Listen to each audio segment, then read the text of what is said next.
Welcome to QuickCasts from Yoga for First Responders.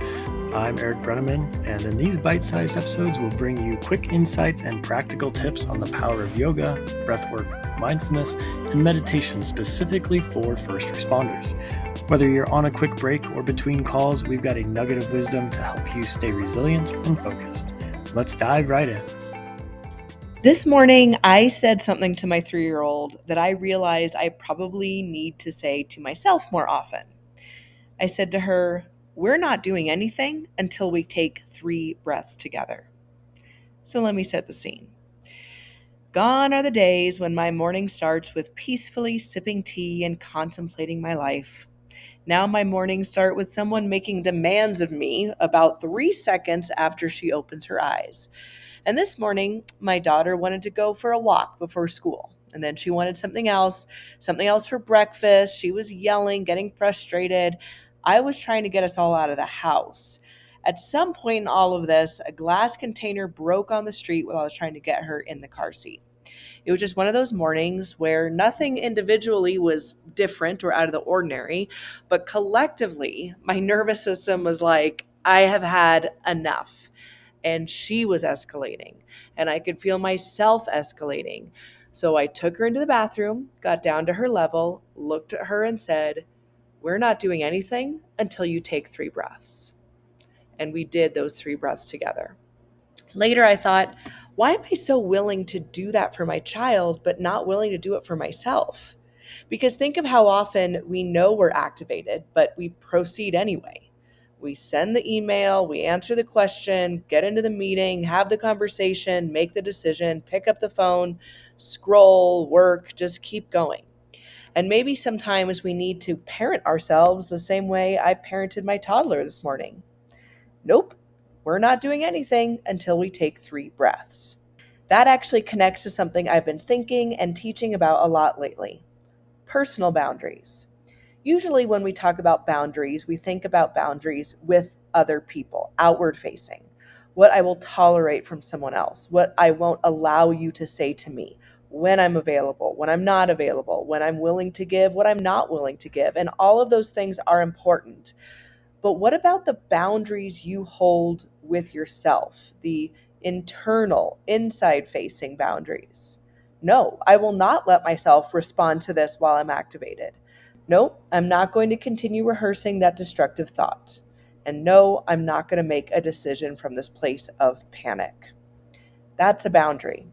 And I think we underestimate how much discipline it takes to have a regulated nervous system and to keep those boundaries. We tend to talk about regulation as if it's just relaxing. Like regulation means you're calm and unbothered and can easily get there by simply clocking out of work. And if you're someone who practices yoga, you can immediately start floating through life like a perfectly peaceful person who drinks tea and meditates and never wants to just scream into a pillow. That's not regulation. Regulation is being able to experience those activating moments and come back. Activation, regulation. That's a healthy nervous system, and that is autonomic fitness. Think of physical fitness. Being physically fit doesn't mean you never get out of breath. Actually, it's almost the opposite. You intentionally create a higher heart rate. You challenge your muscles. You put your body under stress. And then your body becomes better at recovering from that stress. So your nervous system has to work the same way.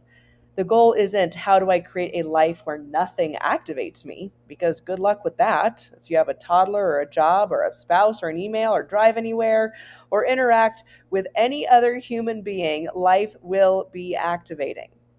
The question is, how efficiently can I move through activation and back into regulation when the time is right?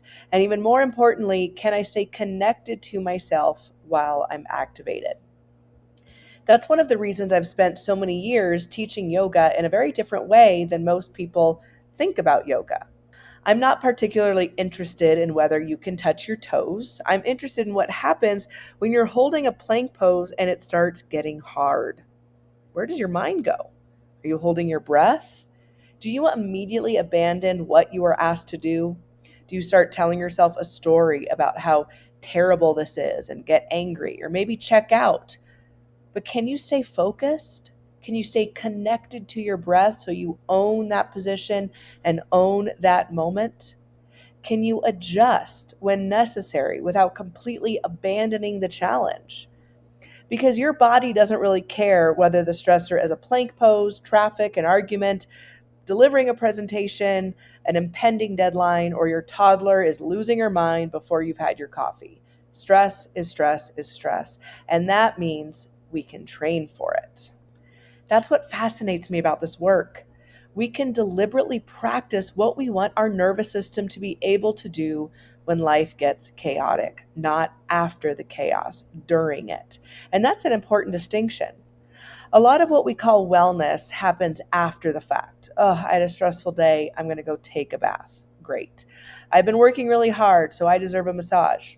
Fantastic. I've had a terrible week, so I'm going to go to yoga. Please do, because recovery matters.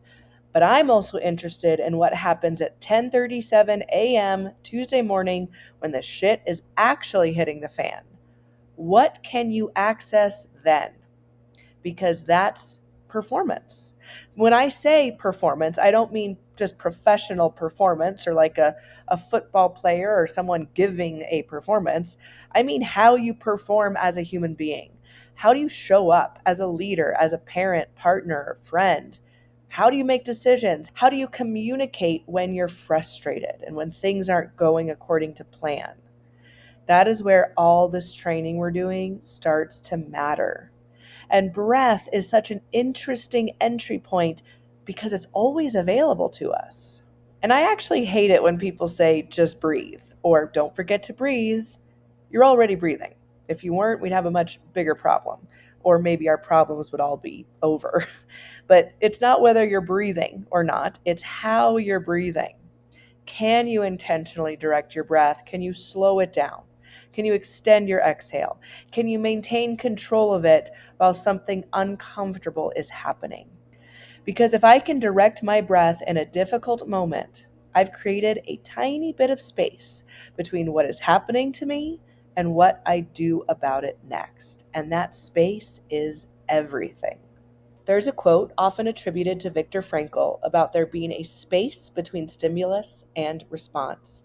And in that space is our ability to choose. Regardless of the exact wording of the quote or its attribution, I love that concept. Because most of the things that happen around us are not within our control. Someone sends a dumb email. I just got one today, actually. Someone makes a dumb comment, your kid melts down, the flight gets canceled, the deal falls through, someone doesn't choose you, someone misunderstands you, something breaks. Life is happening constantly. That's the stimulus. And then there's our response. And somewhere between those two things is this tiny bit of space. And I think that so much of personal development, including what we're doing with yoga and our approach to yoga, is simply learning how to make that space bigger, expanding it. Because when there's no space, we're reactive. Something happens, boom, we react. And sometimes our reaction creates a second problem that is much bigger than the original problem, and we're the assholes. But when I can create even 3 breaths of space, now I have options. And I think this also connects to something I've been thinking about in terms of leadership and leading myself before I even lead others. We spend so much time waiting to feel differently before we behave differently. Yeah, I'll do it when I feel better, when I feel more confident. I'll have that conversation when I'm less anxious or when I feel motivated, and I'll set the boundary when I feel less guilty about it. Sometimes the feeling will not change unless the action does first. Sometimes you have to lead yourself while the feeling is still there. That's what I was doing with my daughter this morning. I wasn't saying, okay, let's wait here until you magically become a different type of 3-year-old and a different type of feeling. I was giving her a structure for moving through the discomfort she was experiencing. And adults need structures too. I love structure. Sometimes I need to tell myself, nope, you don't get to respond to that email yet. Nope, you don't get to quit. You don't get to decide what this means yet. Take 3 breaths. We're doing nothing else until you take 3 breaths. And then let's see what we want to do. This is also why I believe these practices have to happen proactively. You cannot expect yourself to magically access a skill under pressure that you've never practiced when you're not under pressure. We understand this everywhere else. You don't teach a firefighter how to use their equipment for the first time when the building's on fire. You don't teach an athlete to play for the first time during the championship game. You practice again and again until the response becomes more accessible when you actually need it. That's what we're doing when we're training regulation. We're building the pathway. We're teaching the brain and nervous system that when activation happens, this is what you do. This is where you go. Not because we're trying to eliminate stress, but because we're trying to become more capable inside of it. I think that's an important reframe. Maybe the goal isn't to build a less stressful life. Maybe the goal is to build a system increasingly capable of handling the life you actually want. Because the life that I want isn't stress-free. I want to run a business. I want to have children. I want to create things. I want to speak on stages, take risks, have meaningful relationships. I want to grow. I want a big life. And all those things come with inevitable activation. So I don't need to become less activated. I need to become someone better at moving through the activation. Which brings me right back to my bathroom floor this morning with my 3-year-old. We are not doing anything until we take 3 breaths together. So maybe that's the practice this week. Notice the moment when you're about to proceed while completely in activation, before you send the email, before you say that response, before you decide. Before you tell yourself the whole catastrophic story about what it all means, stop. Parent yourself. We're not doing anything until we take 3 breaths. Take the breaths, then proceed. Because we cannot control everything happening outside of us, but we can train ourselves to have a little more influence over what happens because of how we choose to respond. And sometimes that starts with the 3 breaths in a bathroom with that screaming toddler. Hey, before we go, I want to remind you that training your mental and physical health is incredibly important, especially for those working in high-stress jobs like first responders. And if you're interested in learning more about yoga for first responders, visit yogaforfirstresponders.org for our on-demand training app, online course platform, in-person training, and more. Like this podcast, subscribe, and give us a great review. We are so happy to have you part of the YFFR mission.